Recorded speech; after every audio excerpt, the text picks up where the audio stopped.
Magbasa, makinig, matuto at magsaya. Ako si Binibining Menya. Handa na ba kayo? Tara na, umpisa na nating isa-isahin at pirapirasuhin ang mga detalyeng nakapaloob dito. Sina Pibeo at Ruan, isinulat ni Aguilando Rose May A. Humuhuni ang mga ibon habang sumasayaw sa pag-ihip ng hangin ang iba't ibang uri ng bulaklak sa hardin. Ang magaang init mula sa sikat ng araw at malamig na klima ang nagpapasigla sa mga bulaklak na muling namukadkad at tumingkad. Habang sa isang dako ng hardin, isang tinig ng musika ang maririnig mula kay Kamala na nasa duyan. Si Kamala ay kilalang diyosa ng hardin sa kanilang baryo. Ang mga tanim nito'y natatangi at itinuturing na ginto sa kanilang baryo. Bukod pa roon, itinuturing din na nag-iisa ang magandang si Kamala kung kaya't siya ay pinipilahan ng mga Ginoo. Dahil dito, naisip ng ama nitong si Gali na magkaroon ng isang paligsahan kung saan haharap sa pagsubok ang mapipili ng kanyang anak para subukin ang kanilang intensyon at integridad na makuha ang kamay ni Kamala. Hindi alintana ni Gali na isa sa napili at susubok ang napupusuan ni Kamala na si Pibeo. Nakilala ni Kamala si Pibeo noong una itong maghatid sa kanya ng isang liham at ang inukit nitong babasaging rosas. Sa isip nito'y naiiba si Pibeo sa lahat dahil siya lamang ang nagbigay ng liham ng pag-ibig at ang naghandog ng kakaibang rosas sa kanya. Mula noon, nahulog na ang loob nito sa Ginoo kung kaya't pinili niya ito sa mga susubok. Sa kabilang banda, ang isa pang napili ni Kamala ay si Ruan na matalik naman itong kaibigan. Bukod sa kilala na niya ito, napalapit din ang loob nito sa Ginoo sapagkat ito naman ay may mabuting intensyon sa kanya. Ngunit, ang hindi alam ng Binibini na ang kaibigan nito'y sakim at lubhang makasarili kung ang pag-uusapan ay ang pag-ibig nito kay Kamala. Sa ganap na 9:00 ng umaga, nagpatawag ng isang pagtitipon si Gali upang i-anunsyo ang panuntunan ng paligsahan. Dumalo ang iba't ibang tao sa kanilang baryo upang suportahan ang kanilang pambato para kay Kamala. Binigyang daan sa gitna ng hardin sina Pibeo at Ruan, suot ang simbolo ng kani-kanilang kapangyarihan. Suot ang mahabang seda na pinapalamutian ng mga kristal at ang korona nitong bulaklak. Pumasok si Kamala na may ngiti sa kanyang labi at mga matay nakatitig lamang kay Pibeo. Napansin ito ni Ruan kung kaya't naisip nito na kahit anong mangyari, kailangan niyang manalo sa paligsahan. Inanunsyo ni Gali na ang paligsahan ay magsisimula bukas ng umaga at ang kasal ay kinabukasan. Ani pa nito'y, ang dalawang kalahok ay hindi maaaring gumamit ng kahit anong kapangyarihan at ipinagdiinang ito'y paligsahan ng katapatan at integridad. Kinahapunan, pagkatapos ng pagtitipon, inutusan ni Ruan ang kanyang tagapaglingkod na ihanda na ng maaga ang kasal nila ni Kamala sapagkat alam nitong siya ang mananalo. Ani pa nito'y, imbitahin ng lahat sa kasalan nila pagkatapos ng kompetisyon. Dakong 6:00 ng umaga, nagpadala ng sulat si Gali sa 2 Ginoo. Inilahad nito sa sulat ang kanilang gagawin. Wika nito'y, kailangan nilang akyatin ng bundok ng Tikadu, puntahan ng puntod ng ina ni Camila na si Parahili at hanapin ang bulaklak ng katapatan kung saan nakatago sa ilalim nito ang pamana na singsing ni Parahili na ibibigay ng lalaking makahahanap nito kay Kamala.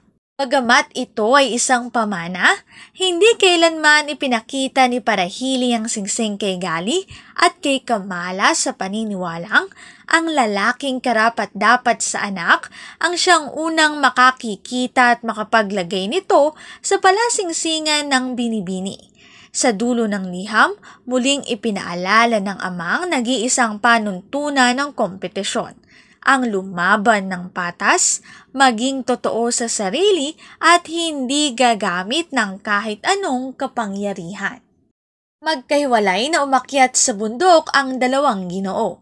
Kahit ramdam ang hirap, buong tatag at puso silang sumuong sa matarik na bundok. Sa isip ng dalawa, ang imahe ni Kamala na suot ang bestidang pangkasal at ang singsing sa kanilang hahanapin. Sa kalagitnaan ng paglalakbay, nagpahinga sa isang batis si Pebeo at tumuloy naman sa pag-akyat si Ruan. Bandang 2:00 ng hapon nang maakyat niya ang bundok. Doon natagpuan niya ang munting musoleo ni Parahili na napalilibutan ng iba't ibang klase ng bulaklak. Sa ilalim ng isang bulaklak, wala siyang nakita ni anumang singsing, kaya agad niyang ginamit ang kapangyarihan at lumikha siya ng maliit na singsing na napalilibutan ng maliliit na bato ng ruby kahit alam niyang ipinagbabawal ito. Wika nito'y siya na ang nanalo sa paligsahan sapagkat siya ang unang nakakita at makabababa ng bundok kahit alam niya sa kanyang sarili na siya ay hindi naging patas. Nag-iwan siya ng maliit na papel sa ibabaw ng puntod ni Parahili.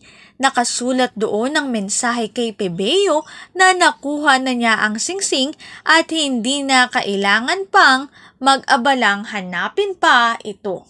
Dakong 3:00 naman ng hapon, nakadating si Pebeo sa puntod at agad nitong napansin ang munting mensahe.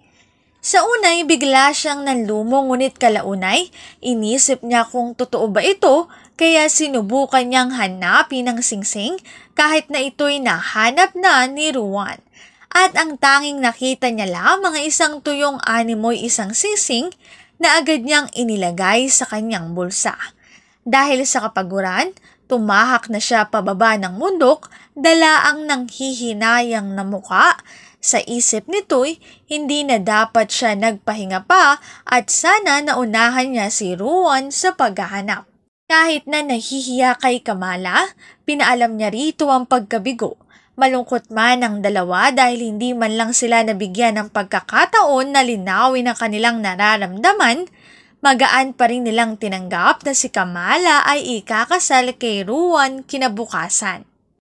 Umuwing luhaan si Pebeo habang naghuhumiyaw sa saya si Ruan dahil tama ang kanyang desisyon na ihanda ang kasal ng agaran. Samantala, bago ang kinabukasan, ibinigay ni Gali ang isang liham kay Kamala na naglalaman ng sulat galing sa ina nito. Bilin pa nito'y ibibigay lamang ito sa anak sa araw bago ang kasal nito. Nakalahad sa liham ang detalye ng singsing na sinasabi ng ina at doon nagtaka ng lubusan ng binibini sapagkat ibang singsing ang ipinakita sa kanya ni Ruan. Ani ni Parahili na ang singsing ay gawa sa tuyong sanga ng bulaklak ng katapatan at lalabas lamang ang totoo nitong anyo kapag ito ay inilagay na sa palasinsingan ni Kamala.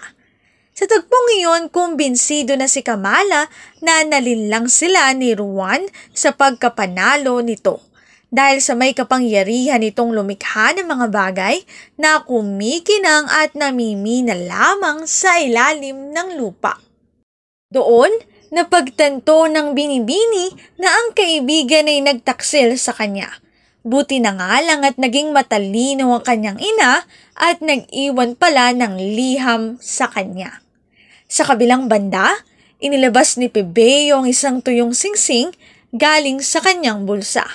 Hindi niya alam kung bakit ganoon ang kanyang nakita sa ilalim ng bulaklak. Ani nito'y ang ordinaryo ang singsing at parang hindi ito ang sinasabi ni Parahili. Hindi niya alam na sila'y nalinlang lamang ni Ruan at ang hawak niyang singsing ang tunay at nag-iisa. Kinabukasan, hindi sinipot ni Kamala ang kasal nila ni Ruan dahil sa lubos na galit at pagkamuhi. Ipinaalam niya sa kanyang ama ang natuklasan at sinabi niya ritong puntahan si Plebeo sa kanilang bahay upang sabihin na siya ang nanalo. Sa tagpong iyon, naluluhang isinuot ni Plebeo ang singsing sa daliri ni Kamala. At doon nila natagpuan na ang tuyong singsing ay isa palang manipis na singsing na mayroong kulay gintong diamante sa gitna. Simple ngunit elegante. Ito ang totoong singsing na pamana ni Parahili sa anak. At mula noon, ang dalaway namuhay ng masaya at may pagmamahal.